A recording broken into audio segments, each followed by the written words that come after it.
YouTube ಚಾನಲ್ಗೆ ಸ್ವಾಗತ. ಭಾರತಕ್ಕಾಗಿ ಗಾಂಧೀಜಿ ಕಂಡ ಕನಸು, ಈ ಒಂದು ಭಾಷಣದ ವಿಡಿಯೋ ನೋಡೋಣ ಬನ್ನಿ. ಮೊದಲನೇದಾಗಿ ವಿಡಿಯೋ ಇಷ್ಟವಾದಲ್ಲಿ ಪ್ಲೀಸ್ ನಮ್ಮ ಚಾನಲ್ಗೊಂದು ಲೈಕ್ ಮಾಡಿ, ಹಾಗೆ ಫಸ್ಟ್ ಟೈಮ್ ನೋಡ್ತಾ ಇದ್ರೆ ಪ್ಲೀಸ್ ಸಬ್ಸ್ಕ್ರೈಬ್ ಮಾಡ್ಕೊಂಡು ನೋಡಿ ಅಂತ ಹೇಳ್ತಾ, ಗಾಂಧೀಜಿಯವರು ಬ್ರಿಟಿಷರ ವಿರುದ್ಧ ಹೋರಾಟ ಹೊರತಾಗಿಯೂ ಉಜ್ವಲ ಭಾರತಕ್ಕಾಗಿ, ರಾಮರಾಜ್ಯ, ಹಳ್ಳಿಗಳ ಅಭಿವೃದ್ಧಿ, ಅಸ್ಪೃಶ್ಯತೆಯ ವಿರುದ್ಧ ತಮ್ಮನ್ನು ತೊಡಗಿಸಿಕೊಂಡಿದ್ದರು.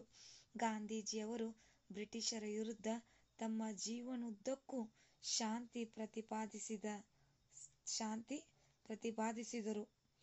ಇನ್ನು ಅವರು ಈ ಸ್ವಾತಂತ್ರ್ಯ ನಂತರ ರಾಮರಾಜ್ಯದ ಬಗ್ಗೆ ಕನಸು ಕಂಡಿದ್ದ ಭವ್ಯ ಭಾರತ ನಿರ್ಮಾಣದ ಕನಸುಗಾರ ಅವರು ನಮ್ಮ ಗಾಂಧೀಜಿ.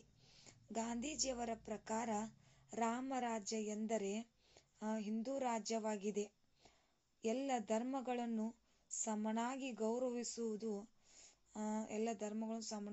ಗೌರವಿಸುವುದು, ಸಮಾನತೆ ಸಾರುವ ಸಮಾಜವಾಗಿತ್ತು. ಇಲ್ಲಿ ರಾಜ ಮತ್ತು ಪ್ರಜೆಗಳ ನಡುವೆ ಯಾವುದೇ ವ್ಯತ್ಯಾಸ ಇರುವುದಿಲ್ಲ. ಒಬ್ಬ ಸಾಮಾನ್ಯ ನಾಗರಿಕನು ತನಗೆ ಸಿಗಬೇಕಾದ ನ್ಯಾಯವನ್ನು ತ್ವರಿತವಾಗಿ ದೊರಕಿಸಿಕೊಳ್ಳಬಹುದು. ಮುಖ್ಯವಾಗಿ ಗಾಂಧೀಜಿಯವರು ಪ್ರತಿ ಹಳ್ಳಿಗಳು ಸ್ವಾವಲಂಬಿಗಳಾಗಿರಬೇಕು ಎಂದು ಭವಿಷ್ಯವು. ಗಾಂಧೀಜಿಯವರು ಏನು ಅಂದ್ಕೊಂಡಿದ್ರಂದ್ರೆ, ಮುಖ್ಯವಾಗಿ ಪ್ರತಿ ಹಳ್ಳಿಗಳು ಸ್ವಾವಲಂಬಿಯಾಗಿರಬೇಕು ಎಂದು ಭವಿಷ್ಯದ ಬಗ್ಗೆ ಹೇಳ್ತಾ ಇದ್ರು.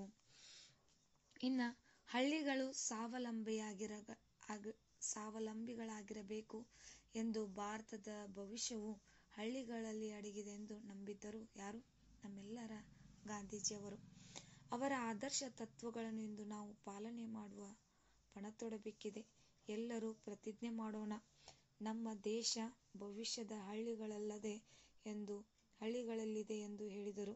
ಹಳ್ಳಿಗಳು ಅಭಿವೃದ್ಧಿ ಮಾಡಿದರು ಹಾಗೂ ಸ್ವಚ್ಛ ಭಾರತ ಕನಸು ಕಂಡಿದ್ದರು. ವಿಶ್ವಾದ್ಯಂತ ನಾಗರಿಕ ಹಕ್ಕುಗಳು ಮತ್ತು ಸ್ವಾತಂತ್ರ್ಯ ಆಂದೋಲನಗಳಿಗೆ ಸ್ಫೂರ್ತಿ ನೀಡಿದರು. ಮಹಾತ್ಮ ಗಾಂಧೀಜಿ ದೇಶದ ಜನರ ಕಲ್ಯಾಣಕ್ಕಾಗಿ ಹಲವಾರು ಹೋರಾಟಗಳನ್ನು ಕೂಡ ಮಾಡಿದ್ದಾರೆ. ಅವರ ಆದರ್ಶ ತತ್ವಗಳನ್ನು ಇಂದು ನಾವು ಪಾಲನೆ ಮಾಡಬೇಕು. ನಮ್ಮ ದೇಶದ ಭವಿಷ್ಯ ಹಳ್ಳಿಗಳಲ್ಲಿದೆ ಎಂದು ಹಳ್ಳಿಗಳು ಅಭಿವೃದ್ಧಿ ಮಾಡಿದರು, ಸ್ವಚ್ಛ ಭಾರತ ಕನಸು ಕಂಡಿದ್ರು, ವಿಶ್ವದಾದ್ಯಂತ ನಾಗರಿಕರ ಹಕ್ಕುಗಳ ಮತ್ತು ಸ್ವಾತಂತ್ರ್ಯ ಆಂದೋಲನಗಳಿಗೆ ಸ್ಫೂರ್ತಿ ನೀಡಿದ್ರು.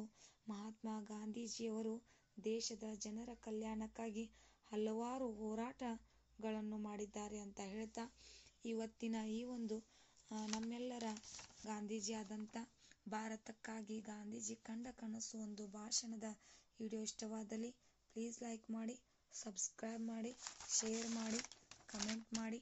Thank you. ಧನ್ಯವಾದಗಳು.